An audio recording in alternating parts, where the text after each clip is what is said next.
RS study में आप सभी का स्वागत है। कक्षा 9 एनसीईआरटी गणित में हम प्रश्नावली 10.4 हल करेंगे, जिसका यह आज प्रश्न क्रमांक दूसरा है। प्रश्न है, यदि एक वृत्त की दो समान जीवाएं वृत्त के अंदर प्रतिच्छेद करें तो सिद्ध कीजिए कि एक जीवा के खंड दूसरी जीवा के संगत खंडों के बराबर है।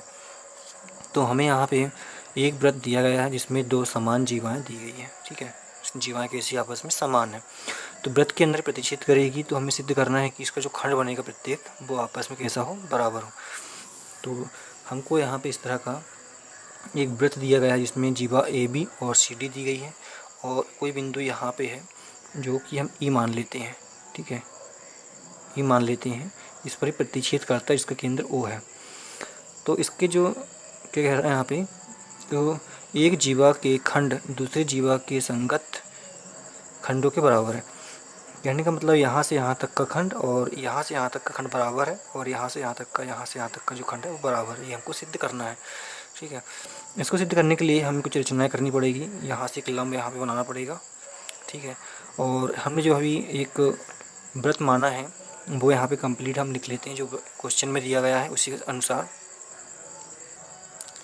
तो हमने यहाँ पे आकृति में कुछ रचनाएं कर ली हैं। ओ से लेकर बिंदु एम तक एक लंब बनाया, इसको हमने एम नाम दिया। एक बिंदु यहाँ पे लिया जिसको एन नाम देकर यहाँ पे एक लंब बनाया सी डी पर। ठीक है, तो इसी अनुसार हमने यहाँ पे नोट किया कि ओ केंद्र वाला एक वृत्त है जिसकी जीवाएं क्रमशः ए बी तथा सी डी है, जो बिंदु ई पर प्रतिच्छेद करती है। उसी अनुसार जो रचना की हमने, ओ से जीवा ए बी पर ओ एम लंब खींचा तो ओ एम लंब हो जाएगा ए बी पर, ये वाला यहाँ से यहाँ तक का। उसी अनुसार ओ से सी डी पर ओ एन लंब खींचा, ओ एन लंब हो जाएगा सी डी पर, ये वाला। और ओ से लेकर ई तक यहाँ पे हमने इसको मिला दिया। तो ये तो हो गई उत्पत्ति इसकी, सॉरी रचना हो गई इसकी। अब यहाँ पे हमको सिद्ध क्या करना है, सिद्ध करना है, तो हमें सिद्ध करना है ये वाली जो लाइन है ई तक की ये बराबर होनी चाहिए ई से लेकर डी तक, ये इसमें कहा गया है। तो हम यहाँ पे लिखेंगे ए ई बराबर सिद्ध करना है डी ई के, और ये छोटी वाली लाइन सी ई बराबर है बी ई के। ये दो चीज़ हमको यहाँ पे सिद्ध करना है। ठीक है, तो चलिए इसकी उत्पत्ति कर लेते हैं। उत्पत्ति, तो हम सबसे पहले इसमें त्रिभुज लेते हैं ओ एम ई। त्रिभुज इसमें कौन सा लेते हैं ओ एम ई, ये वाला इसमें सबसे पहले हम त्रिभुज लेते हैं। ठीक है, ये वाला त्रिभुज, और इसी के साथ में हम लेंगे ओ एन ई। ये दोनों त्रिभुजों में हम सर्वांग समता सिद्ध करेंगे। तो चलिए यहाँ पे लिख लेते हैं त्रिभुज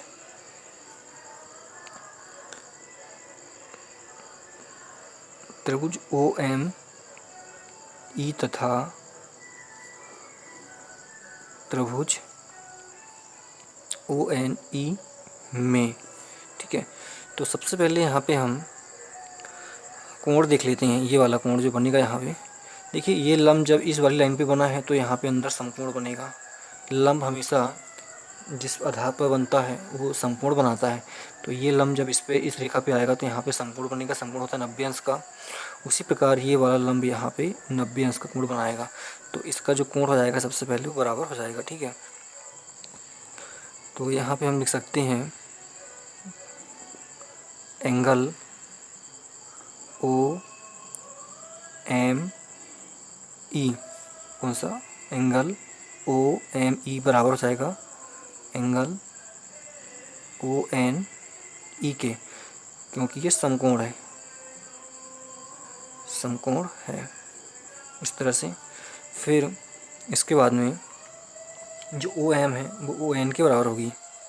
जो ओ एम है यहाँ से यहाँ तक की रेखा वो ओ एन की बराबर होगी। और क्यों बराबर होगी, हमने प्रमेय 10.6 पढ़ा है कि एक वृत्त की बराबर जीवाएं केंद्र से समान दूरी पर होती हैं। तो ये दोनों जीवाएं बराबर हमको प्रश्न में बताया गया है। तो जब ये दोनों जीवा बराबर है तो केंद्र से इसकी दूरी कैसी होगी, बराबर होगी। तो यहाँ पे हम लिखेंगे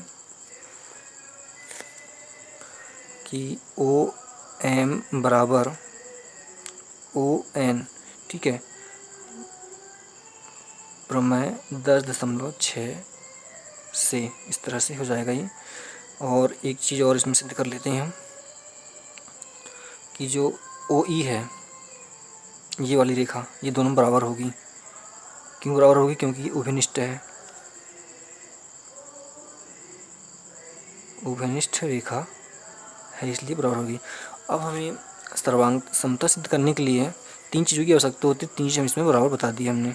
तो हम कह सकते हैं कि अतः त्रिभुज ओ एम ई सर्वांग सम होगा त्रिभुज ओ एन ई के। और कौन से नियम से हो जाएगा? देखिए ये एंगल का हो जाता है क्या? ए, ठीक है, एंगल का हो जाता है ए। उसके बाद में फिर हमको यहाँ पे क्या दिया है? ओ एम, ये वाला। अगर यहाँ से ये वाली जो रेखा है ये उभयनिष्ठ है तो ये कर्ण का काम करेगी। यहाँ पे कर्ण को कहते हैं हम हाइपोटेनियस, ठीक है। और समकोण, समकोण यहाँ पे बन रहा है हमारा, कहाँ पे? कोण यहाँ पे बन रहा है समकोण। समकोण को क्या कहते हैं? Right angle. तो एंगल का राइट एंगल हो जाएगा ओ एम। ओ एम यहाँ पे क्या है? साइड है ये, तो इसको हम लिख सकते हैं आर एस एच नियम से, ठीक है। ये हमने सिद्ध कर लिया। अब इसको सिद्ध कर लेने से जो कोण है ओ एम ई, ठीक है, जो कोण है हमारा कौन सा? ओ एम ई, वो बराबर हो जाएगा किसके? इसके बराबर हो जाएगा ये, क्योंकि ये इसके क्या है? लंब। यहाँ पे हमने यहाँ पे लिखा है ये कोण समकोण पर आधारित और इस पर लंब, इसलिए दोनों बराबर हो जाएंगे। और ये रेखा भी उभयनिष्ठ इसलिए बराबर हो जाएगी, और ये दोनों भी बराबर हो जाएंगे। अब ये वाली जो रेखा है यहाँ से एम से लेकर एन और यहाँ से यहाँ तक, तो ये सीपीसीटी के नियम से, सीपीसीटी का नियम क्या होता है कि सर्वांगसम त्रिभुजों के जो संगत भाग होते हैं वो बराबर होते हैं। इसका ये संगत भाग है, तो सीपीसीटी के नियम से क्या हो जाएगा? सीपीसीटी से जो एम ई है वो बराबर हो जाएगा एन ई के, ठीक है। ये दोनों आपस में कैसे हो जाएंगे? बराबर हो जाएंगे। इसको हम समीकरण नंबर 1 कर लेते हैं, ठीक है। अब यहाँ पे हम देखें अगर, तो जो एम ई है, ठीक है, जो एम ई है यहाँ से यहाँ तक की रेखा वो इसके डबल में है, ठीक है। जो ए एम है यहाँ से यहाँ तक की वो इस रेखा की आधी है, और ये वाली जो रेखा पूरी इसकी आधी में ये आधी, मतलब यहाँ से यहाँ तक और यहाँ से यहाँ तक, ये दोनों रेखा अगर जोड़ दिया जाए तो क्या बन जाएगी? ए से लेकर बी तक।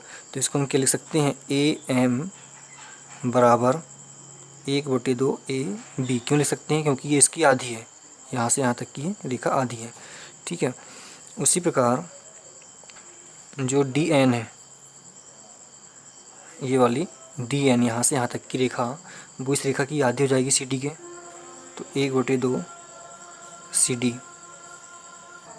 तो हमने यहाँ पे ए एम बराबर के लिखा 1/2 ए बी और डी एन बराबर 1/2 सी डी। तो ये आधी हो जाएगी रेखा। क्यों हो जाएगी? केंद्र से जीवा पर लंब जो है जीवा को समद्विभाजित करता है, ठीक है। ये जो लंब यहाँ पे बना है इस जीवा को कैसा करता है? ये आधा करता है, यहाँ से आधा इधर आधा इधर। तो यहाँ पे हमको पहले भी दिया गया था कि ये दोनों जीवा आपस में कैसी समान है। तो यहाँ पे हम लिख सकते हैं ए बी, क्या लिख सकते हैं? ए बी बराबर सी डी, ये हमको दिया है, ठीक है। उसी प्रकार यहाँ पे हम देखें अगर, तो ए एम के बराबर 1/2 ए बी है और यहाँ पे डी एन के बराबर 1/2 सी डी है। तो ये दोनों आपस में बराबर हो जाएंगे।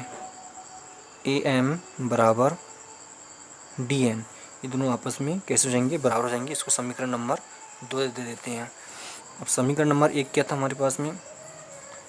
समीकरण नंबर 1 था एम ई बराबर एन ई, ये समीकरण नंबर 1 था। अब दोनों को हम आपस में क्या कर देते हैं? जोड़ देते हैं। समीकरण 1 व 2 को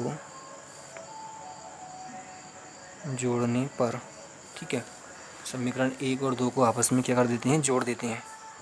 तो ए एम प्लस जाएगा एम ई में बराबर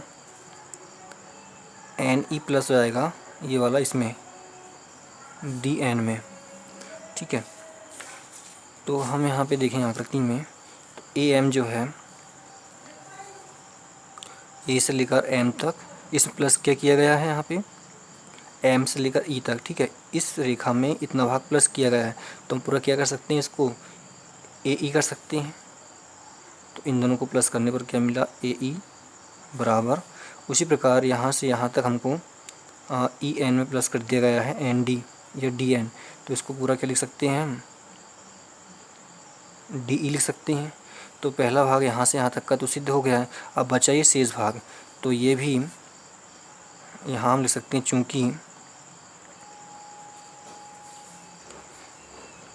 चूँकि ए ई बराबर है डी ई के, तो इसलिए यहाँ पे इसका जो छोटा भाग है, इसका ये छोटा भाग है, इसको हम सी ई बराबर